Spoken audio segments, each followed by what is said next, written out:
दीपांकर हमारे सहयोगी लगातार इस पूरी खबर पर नजर बनाए हुए हैं। दीपांकर, सबसे पहले जानना चाहेंगे हंगामे की जो असल वजह है वो क्या कुछ है, जानकारी।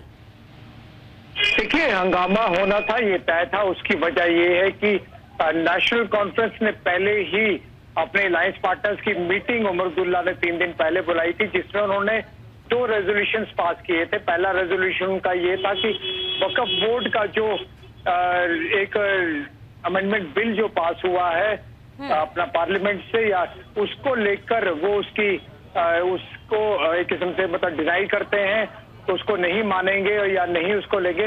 ये हालांकि हम आपको बताते चले कि ये जो रेजोल्यूशंस पास हो रहे हैं ये एक किस्म से अनकॉन्स्टिट्यूशनल, अगर हम साफ कहें तो अनकॉन्स्टिट्यूशनल है, क्योंकि कोई अथॉरिटी नहीं है स्टेट गवर्नमेंट या नेशनल कॉन्फ्रेंस के पास कि वो रेजोल्यूशंस पास करती रहे। अपने लेवल पर कोई रेजोल्यूशन जो है वो लेके आ जाए असेंबली में वक्फ बोर्ड को लेकर।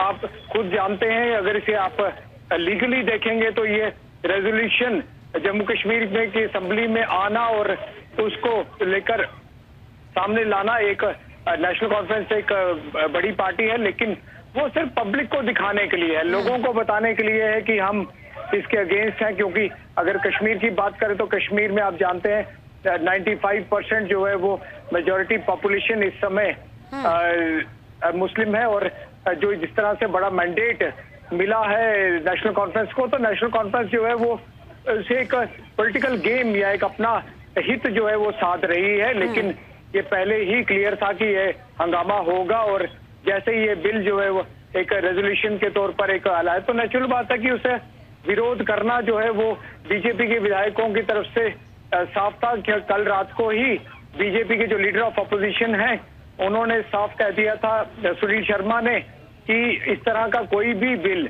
जिस तरह ये धारा 370 को लेके पिछली जब असेंबली सेशन बैठा था तो आपने देखा अलग अलग नेशनल कॉन्फ्रेंस भी और अलग अलग जो वो है प्राइवेट बिल्स लेके आ गए।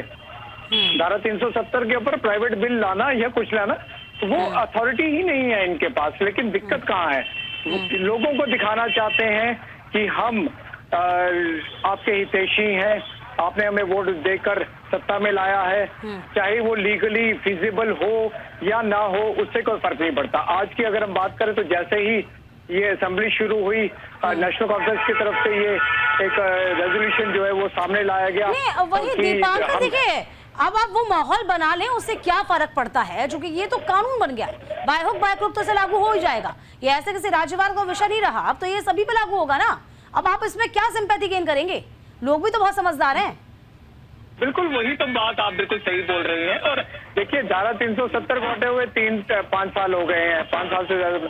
अभी भी आप धारा 370 को लेकर पिछली जो असेंबली बैठी थी, कितना हंगामा होता रहा। रोज जो है वो यहाँ पे अलग अलग रेजोल्यूशन आते हैं, उन सब का क्या मतलब है।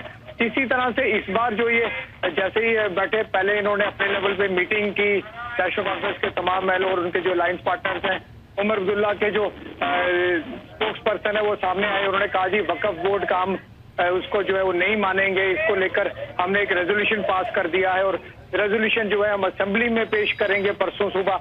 और वही हुआ, जैसे ही असेंबली आई ये रेजोल्यूशन सामने आ गया। ये वो चीजें हो रही हैं जिनका कोई औचित्य नहीं है, कोई तुक नहीं है, कोई बात बनती ही नहीं है। किसी भी तरह से आप किसी भी एक लीगल एक्सपर्ट को पूछिए, कहेंगे ये तो सिर्फ लोगों को दिखाने के लिए एक ड्रामा है, और ड्रामे से ज्यादा कुछ नहीं है। चलिए, बहुत शुक्रिया दीपांकर आपका तमाम जानकारी देने के लिए।